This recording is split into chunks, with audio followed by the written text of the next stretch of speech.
Hi, everyone. Welcome to Being Patient Brain Talks. I'm Deborah Kahn, founder of Being Patient. Today, we're going to talk about how to communicate with a loved one who may be nonverbal. I know from my own experience with my mom, she's been losing words lately. She's much more animated in her gestures, but yet she's losing words to communicate. And so joining us today, we have Maggie Ellis, who is a senior lecturer from St. Andrews University. Thanks so much for joining us, Maggie. My pleasure, Deborah. Okay, let's start with, I'm going to ask you this question kind of backwards, right? And does the loss of words actually mean the person can't communicate anymore? No. Just because a person loses words and their vocabulary shrinks, they find different ways to communicate with us, which are generally based in the fundamentals of communication, which is how we learn to interact when we're very young infants. We use these actions throughout our lifetimes and we don't really think about them because we talk. But when speech leaves us, we can then rely on these fundamentals of communication. And that's what happens with people with advanced dementia. They communicate in a different way. So when I noticed when I see my mom, she can't always tell who exactly I am, but she knows that I'm someone who she can trust and I'm familiar. And so when she greets me now, it's very animated. She uses a lot of like gestures, and instead of saying, "Hi, I've missed you so much," she'll say, "Hello," and then there's a lot of gestures, right? And so I've in a weird way that makes me feel really good, because I feel like, oh, well, she does know who I am, right? Yeah. And she's able to gesture with enthusiasm, although she's not able to explicitly communicate anymore. So how should I react to that? Is just telling her, "Oh, mom, it's so great to see you," is that enough? Or should I be doing something else to really let her understand that I understand where she's coming from? That's a good question. When she's engaging with you using these really animated actions, my suggestion to you would be to try to reflect those in some way. So if she says hello and then she's, doing all this with her arms and gesticulating, I would try to feed that back to her in some way. So it might feel a bit strange at first, but if you think about it as you're reflecting her emotions via those actions, you're letting her know that you're also happy to see her. I think that would be a good start. And if you do try that, I'd love to hear how it goes. So you have a term for this, Maggie, and it's something that you teach people to communicate non-verbally. Tell us a little bit about the technique, and what do we know about that type of communication?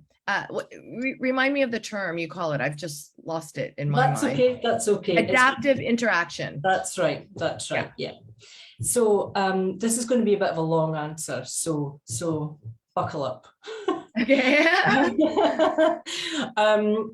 Adaptive interaction is based on an intervention called intensive interaction, which was designed in the 1980s to help people with profound and multiple learning disabilities and accompanying severe communication problems to interact with their family members and their carers. And these individuals that we're talking about have no speech, maybe one or two words, but may use actions to communicate. So it may be that the person has several different actions in their vocabulary. So it might be that the person taps or claps, or they may make a repetitive sound that may get louder and louder depending on the situation. we can consider these actions as parts of the fundamentals of communication that we use when we enter the world, and that these skills are developed into speech over time. So if you think about a young infant, I'm thinking specifically of my great nephew at the moment, Oliver, who is really starting to communicate more and more. He's about 6 months old now, and he is making lots of sounds, and lots of movements, lots of eye contact, smiling, turn taking, all those things that you would do very, very naturally with a young infant to develop their speech. We can take those and use them with the people with profound and multiple learning disabilities and use their vocabulary to communicate with them. So intensive interaction is used to basically to communicate with people, but there are other functions involved in it. So the other functions involved are developing relationships between the person and carers and family members over time. So the person's likely to remember who you are from one session to the next. And the other aim is for them to have some sort of a delve into a curriculum, some sort of learning involved, very basic learning involved. So many years ago, when my main collaborator and I, Professor Arlene Estelle, were invited to a conference on intensive interaction, we saw that there may be some potential for this approach to be used with people with dementia, very advanced dementia, who have no speech or very little speech. And we tried it very early on. And there seemed to be some potential in it, but we knew that it would be, the aims would be slightly different. So Wait, sorry, before you go on about that, Yeah. give us an example, like just articulate what exactly that means. If you have somebody in late stage dementia, what does that look like? Give us an example. Okay, someone in very late stage dementia may appear to be completely uncommunicative. So by this stage, the person may be completely immobile, no longer able to walk around or to feed themselves or to do any activities of daily living for themselves. And by this stage, we will often see that all speech or the majority of speech is gone, and understanding of the speech of other people is also severely compromised. So the person is in their own world, not understanding anything that's happening, not able to communicate via words. And the similarities we're talking about here with these sorts of vocabulary of actions that the person may have with maybe with young infants, with people with learning disabilities, and with us. You know, we all have these vocabularies as well, but we don't really think about them because we talk. So you might see a person at this stage of dementia maybe rubbing themselves or picking at their clothes or making a sound. Tapping is a common one. Tapping, right. So yeah. That sort of thing. We can use these actions to engage with the person. If I just come back to where I was before you asked me that question, we knew that the aims of our approach would have to be slightly different because of the severe memory impairments in advanced dementia. We couldn't expect to build relationships with the person over time. So we couldn't expect someone to remember us from one day to the next. And also, of course, there would be no sort of curriculum involved in this. This approach would be used specifically for connecting with another person, for finding a way in to connect with this person. And we adapt to whatever the person brings to the table at that time. So we don't introduce actions that were engaged in previous sessions because the person may not remember that. So we adapt to whatever they bring, therefore adaptive interaction. And that's where it comes from. Okay, so I guess my question is, how do we know that? So let's take the tapping example, because I mean, some people pace, they tap in a later stage of dementia. Those are two very common things. So if we start to mimic, how do you know, like in your research, how do you know that that's comforting to a person and that the person knows that you're acknowledging them? What is it that gives you those signs? Okay, that's a really good question. And the first thing I would say is that we are not mimicking the person. What we are doing is behavior matching. So there's mimicking has connotations of being nasty to a person or taking something away from the person, who just sort of stuff you would imagine in the playground when we mimic each other. Mm-hmm. So if we engage in behavior matching, which may not be out and out repetition of what the other person does, it may be if the person taps, you may not tap as well, but you might mimic the sound and the rhythm of the tapping in some other modality. So it's not kind of copycatting. It's no, okay. Because I actually, when I was thinking of it, I was thinking it was more copycatting, right? Like just like repeating, repetition, but it's not. You're saying it's different, adaptive, right? So it adapts. And I mean, don't get me wrong, there are times when you will directly do what the person is doing. And we often do that when we start this approach because we're uncertain ourselves of what is going to work and what isn't.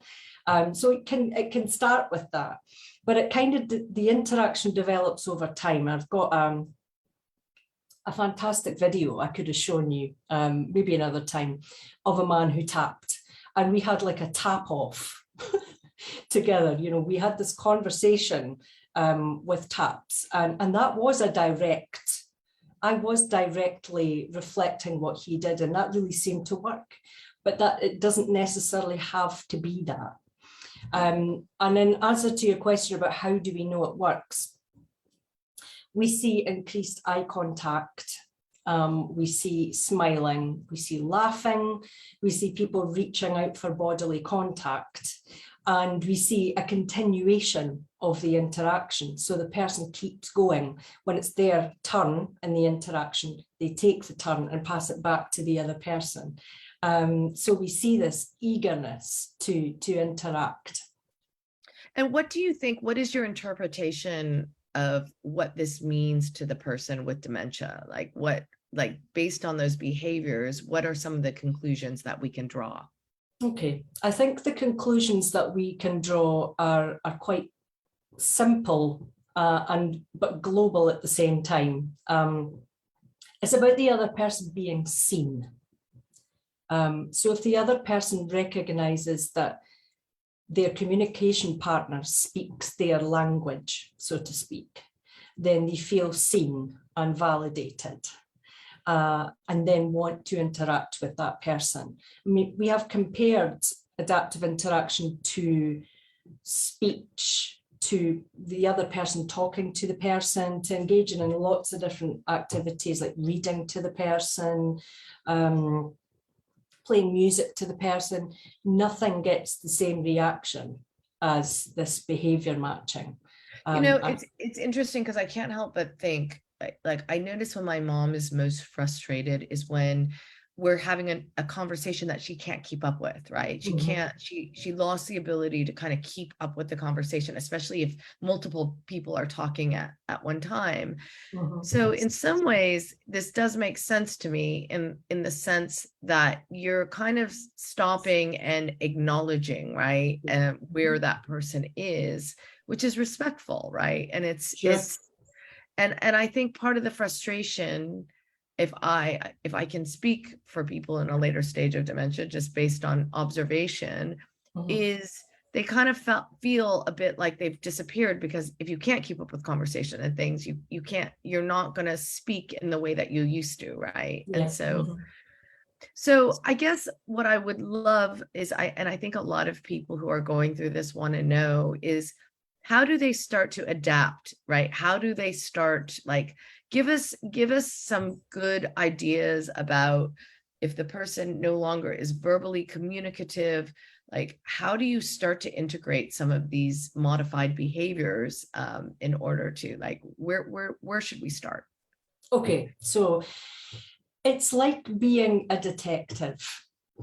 That's how I would describe it. If I were to go in and meet someone for the very first time, having never met them before, what I would do is sit next to them, sit to the side, and just see what they're doing. So observe, are they engaging in any sorts of actions that you can identify? So is there tapping? Is there any sort of touching of the body? Are there any sounds? Is there any eye gaze?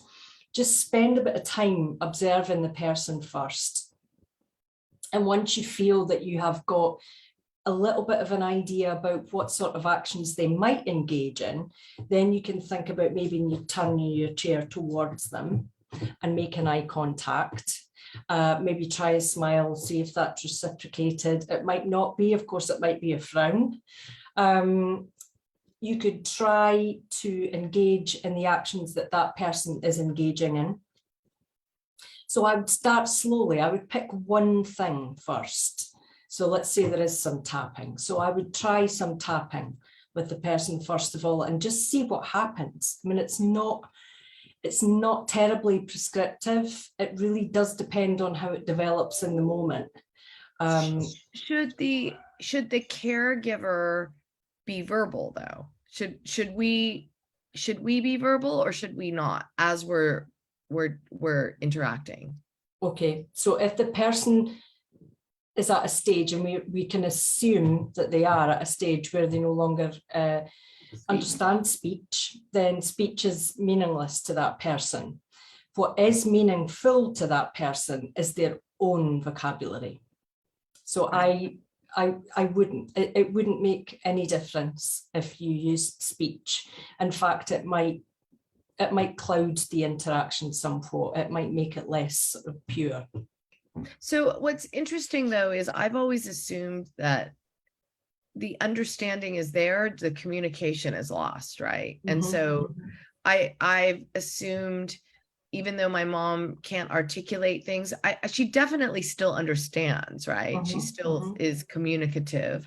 But I guess in a later stage of dementia, I don't know, even if they're not responsive, how much do we actually know in terms of what they're understanding, right?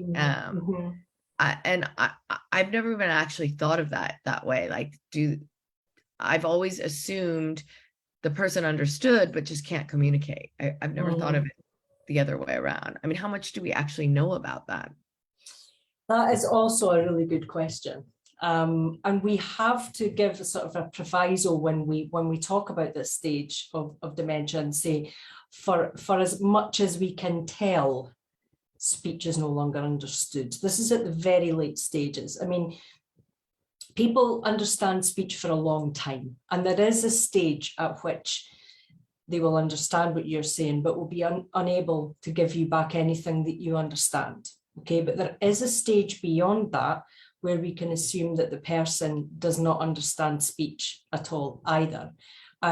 We were able to show that somewhat in some of the work that we've done. When I said to you previously that we used speech-based interactions to try to engage with the person with advanced dementia.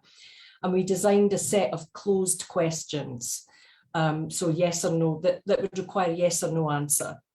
And because the person wasn't able to talk, then they could nod or shake their head in response.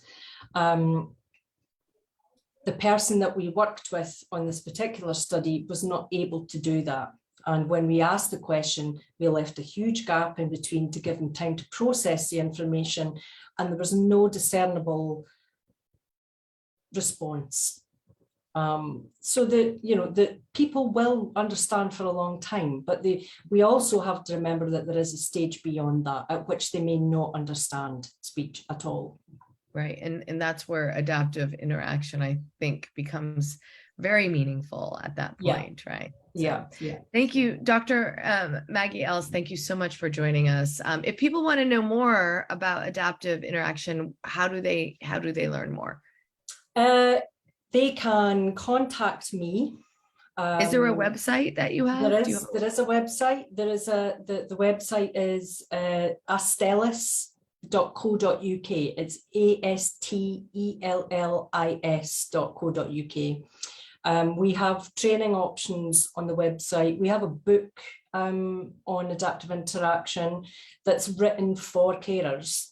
So it's very accessible. That's available on Amazon. There are also articles on our website that are written for practitioner journals, which are also very accessible. So if anyone wants to find out more, there's lots of information there, but also I am available if you want to email me. My address is on the website. Great. Thank you so much, Dr. Maggie Ellis, for joining us. It's a topic that a lot of us struggle with, and it's reassuring to know that there are things that we can do to interact with our loved ones. So thank you for joining us. My pleasure. For those of us watching, for those of you watching, if you missed any of this interview, please go to beingpatient.com. We'll upload it. Also, don't forget to sign up for our newsletters if you haven't, because that's where you'll hear about upcoming talks that we're hosting like these. So Dr. Maggie Ellis, thank you so much. And we'll see you next time. Thank you. Okay, thanks very much, Deborah. Bye-bye. All right, take care. Bye.